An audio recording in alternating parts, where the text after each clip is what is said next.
Good day, sir. I'm Krishmian Depala, and today I am going to discuss about the different terminologies concerning stroke characteristics. So first, what is terminology? Terminology is kanang mga words na gina-use.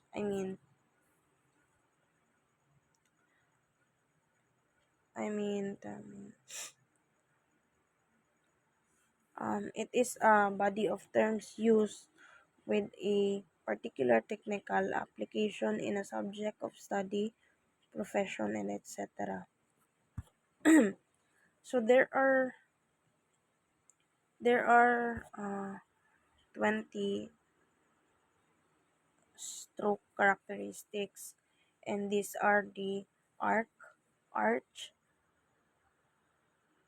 ascender, baseline, bedded, beard, blunt, ball, buckle or buckle knot, cacography, calligraphy, descender, diacritic, ending or terminate, stroke of toe, eye or eyelet or eye loop, foot, habits, hesitation, hiatus or pen, jump, hook.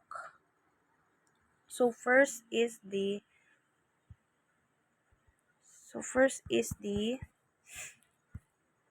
arc, a curve formed inside the top curve of loop, or as in small letter H, M, and P, like this.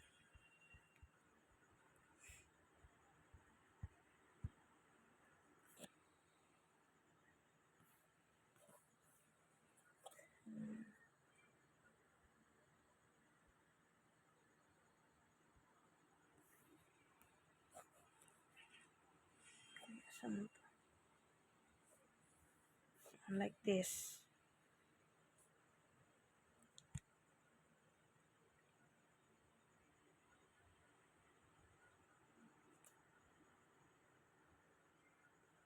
Like that.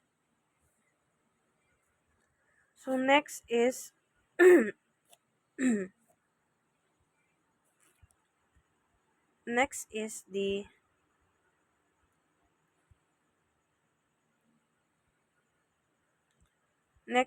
the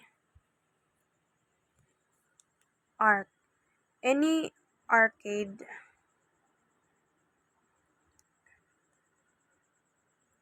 any arcade form in the body of a letter found in small letters which contains arcs.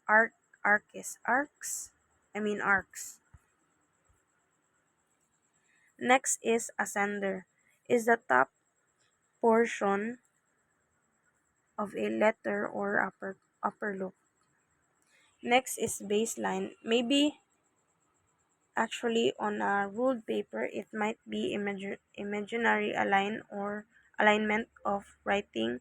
It is ruled or imaginary line upon which the writing rests. Next is beaded. Preliminary embellished initial stroke which usually occurs in capital letters. Next is beard. Is the rudimentary initial upstroke of a letter. Next is blunt. The beginning and ending stroke of a letter or letter without hesitation. Next is ball. A fully rounded oval or circular form on a letter complete into O or circle. Next is buckle or buckle knot. A loop made as a flourish which is added to the letters as a small letter K and A, or in capital letter A, K, and I.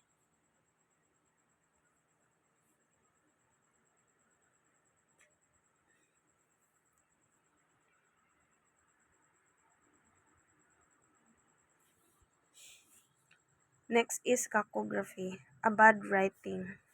Next is calligraphy, the art of beautiful writing.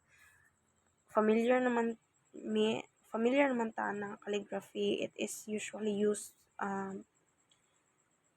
possessed or used by the artist. Next is descender, opposite of ascender, the lower portion of a letter. Next is diacritic, T crossing and dots of the letter I and J. The matters of the Indian script are also known as diacritic signs. Next is ending or terminate stroke of toe, the end of a letter. Next is I or eyelet or eye loop, a small loop, or curve formed inside the letters. Next is foot, the lower part which rests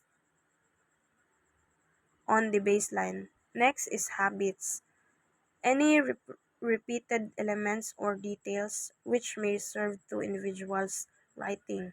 Next is hesitation, the irregular the irregular thickness the irregular thickening of ink which is found when writing slows down or stop while the pen take a stock of at the position. Next is the hiatus or pen jump, a gap occurring between a continuous stroke without lifting the pen, such as occurrence usually occurs due to speed, or may be regarded also as special form of pen lift. Next is hook. It is a minute curve or an ankle which often occurs at the end of the terminal strokes, or it is also sometimes occurs at the beginning of an initial strokes. So that's all. Moving on to the number 21, hump, the rounded outside of the top of the bend stroke or curve in small letter. Next is knob, the extra deposit of ink in the initial and terminal stroke due to the slow withdrawal of the pen from the paper. Next is ligature or connection, the stroke which connects two strokes of letters. Next is long letter, those letters with both upper and lower loops. Next is oval, the portion F, the letter which is oval in shape. Another is patching, retouching or going back over a defective portion of a written stroke. Careful is common defect on forgeries. Next is pen lift, an interruption in a stroke caused by removing the writing instrument from the paper. Next is retrace or retracing, any part of a stroke which is superimposed upon the original stroke. Example, vertical stroke of the letters D, T, while coming downward from the top to bottom will have a retracing strokes. Next is shoulder rather, outside portion of the top curve seen in small letter. Next is spur, a short initial or terminal stroke. Next is the staff, any major long downward stroke of a letter that is long stroke of the letter. Next is stem or shrunk, the upright long downward stroke that is the trunk or stalk, normally seen in capital letters. Next is stick or hitch, any short stroke which usually occurs at the top of the letter. Next is tremor, a writing weakness portrayed irregular. Shaky stroke is described as writing tremor.